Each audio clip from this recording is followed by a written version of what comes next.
नमस्कार, मी स्मितल मिलिंद चव्हाण सेलिब्रिटी प्रमोटर्समध्ये आपल्या सगळ्यांचं सहर्ष स्वागत करते.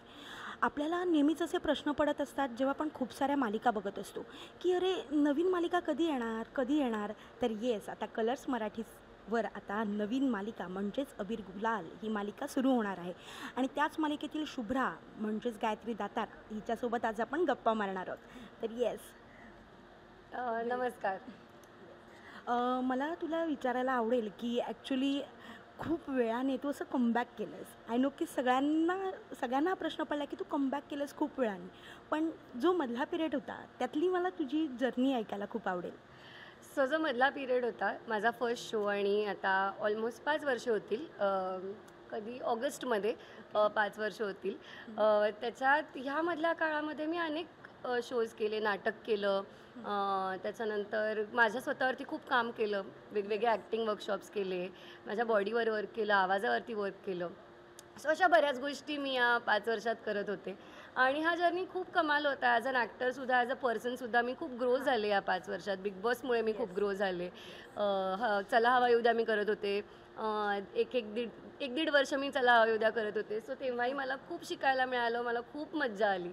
So it has been an amazing journey till now. Yes, तुला मी खूप साऱ्या वेगवेगळ्या भूमिकांमध्ये बघितलं आहे आणि आत्ता ही थोडीशी वेगळी म्हणजे थोडी निगेटिव्ह शेड अशी या कॅरेक्टरची आहे. तर ह्याबद्दल तू काही अशी वेगळी मेहनत घेतली आहेस का की ह्याच्यासाठी प्रिपेअर करण्यासाठी? सो कुठलंही कॅरेक्टर जेव्हा एखाद्या ॲक्टरकडे येतं तेव्हा प्रत्येकच ॲक्टर त्याच्यासाठी प्रिपेअर करतो. तसंच मी शुभ्रासाठी प्रिपेअर केलं की वेट लूज करणं म्हणा किंवा एक शुभ्रा कशी असेल लहानपणीपासून ते आत्तापर्यंत, ती कशी वाढली असेल, ती 5 वर्षाची असताना कशी असेल, 10 वर्षाची असताना कशी असेल, 15ची असताना कशी असेल, कॉलेजमध्ये ती कशी असेल आणि तिचा स्वतःचा जर्नी काय असेल, तिने तिच्या आसपास काय बघितलं असेल, तिच्या आईवडिलांनी तिला किती पॅम्पर केलं असेल, कधी नाही हा शब्द तिने ऐकला असेल का आयुष्यात. सो हे सगळ्याचा एक कॅरेक्टर लिहून काढण्याचा अभ्यास हा मी केला होता. सो ॲज टू अंडरस्टँड की ती आत्ता जे आहे ती का आहे, ती आत्ता जशी 24व्या वर्षी जशी दाखवली आहे की 24व्या वर्षी जशी ती वागते आहे तशी ती का वागते आहे. सो ह्याचं कारण असं आहे की आपण सुद्धा जसे आत्ता आपापल्या आयुष्यात वागतो किंवा जसे असतो ते काही एक दिवसाचं नसतं. आपण लहानपणीपासून त्या प्रकारे फॉर्म होतो, आपली पर्सनॅलिटी त्याप्रमाणे फॉर्म होते, आपला स्वभाव त्याप्रमाणे फॉर्म होतो.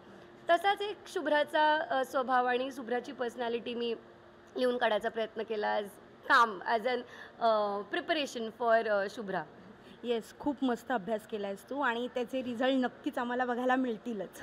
येस, नक्की मिळणार. मला एक विचारायला आवडेल की बघ, तुझ्यासाठी खूप छान रिॲक्शन किंवा खूप छान मुवमेंट आहे की खूप वेळाने आपण जेव्हा कमबॅक करतो आणि इतक्याच छान प्रकारे. तर तसं तुझ्या फॅमिली रिॲक्शन मला ऐकायला फार आवडेल की काय होती तुझ्यासोबतची.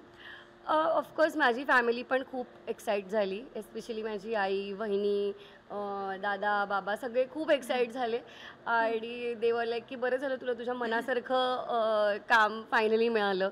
आणि जेव्हा ही न्यूज कळली तेव्हा आईनी तर आमच्याकडे स्वामी समर्थांना खूप मानतात, त्याच्यामुळे आईनी लगेच स्वामींसमोर साखर ठेवली.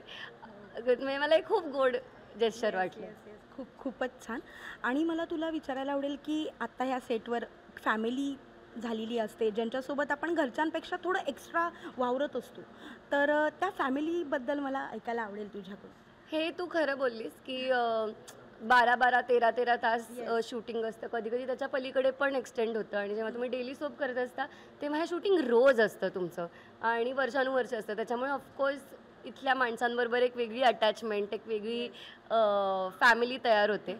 अजून आम्ही खूप एवढे दिवस शूट केलेलं नाही आहे, पण आत्तापर्यंत जे काही मी अनुभवले आमच्या सगळ्यांचं बॉन्डिंग खूप कमाल आहे.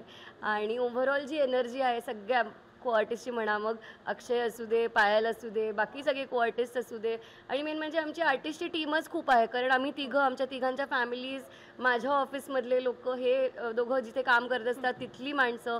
सो अशी खूप मोठी आमची कास्ट आहे आणि त्याच्यामुळे आय फील ती पॉझिटिव्ह एनर्जी पण खूप जास्त आहे, जास्त माणसं असल्यामुळे. आणि आमची डिरेक्शन टीम, प्रोडक्शनची टीम, म्हणजे स्पॉट दादाज, DOPsची टीम, खूप सगळे खूप कमाल आहेत आणि खूप जोमाने काम करत असतात.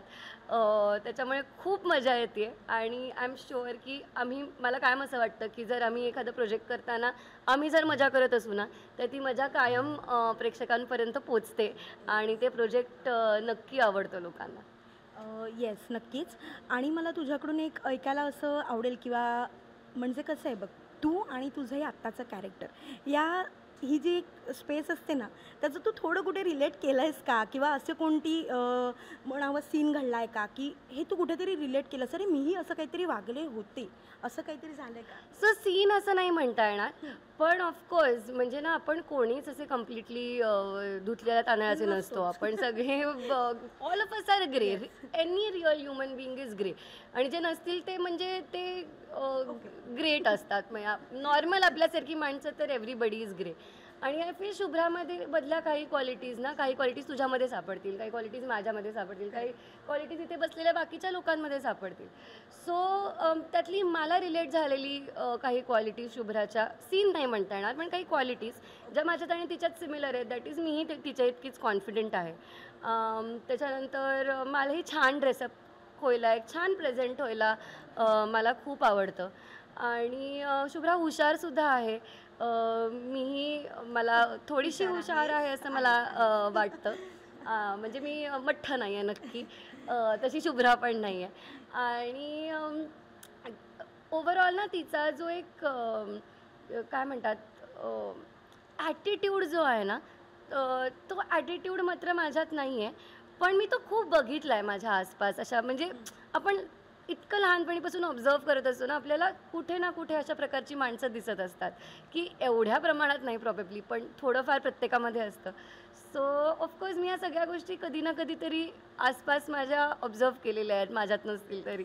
येस येस, नक्कीच. मला आणि एक तुझ्याशी असं विचारायला आवडेल की आत्ता ही तुझी जर्नी आहे जी की कमबॅक अशा पद्धतीने सगळेजण तुझ्याशी बोलतात, तर अशी कोणती फ्रेंड आहे तुझी की जिच्यासाठी तू पटकन असा पहिला फोन केला होतास की हो मला हे प्रोजेक्ट मिळाला आहे किंवा काही असं मला ऐकायला आवडेल तुझ्याकडून. सगळ्यात पहिले तर मी आईला फोन केला होता की मला हे प्रोजेक्ट मिळालं आहे म्हणून. आणि जेव्हा सगळं फायनल झालं तेव्हा ऑफकोर्स माझ्या 2 खूप जवळच्या मैत्रिणी आहे, की एक मिताली आणि एक जीजी. सो या दोघींना मी सगळ्यात पहिले सांगितलं. Yes, okay. एकंदरीत प्रोमो बघता असं झालं की यू हेट ब्लॅक, तर you really hate black? So गायत्रीला विचारशील तर गायत्री लव्ज ब्लॅक. म्हणजे मी अख्खं चपलांपासून ते वरपर्यंत अख्खं ब्लॅक घालून येते सेटवरती बरेचदा. पण शुभ्राला समहाऊ ब्लॅक आवडत नाही आणि काळी माणसं पण आवडत नाहीत तिला. आणि अशी माणसं आपल्याला खूप आसपास असतात बरं का अजूनही, की जे अशा रंगावरती किंवा फिजिकल गोष्टींवरती भेदभाव करत असतात, माणूस आतला बघतच नाहीत. सो शुभ्रा त्यातलीच एक आहे. येस, म्हणूनच कदाचित तिच्या आईबाबांनी शुभ्रा नाव ठेवलं असेल असं आपण म्हणूया. Yes, okay. Thank you so much. Thank you. Okay, thank you.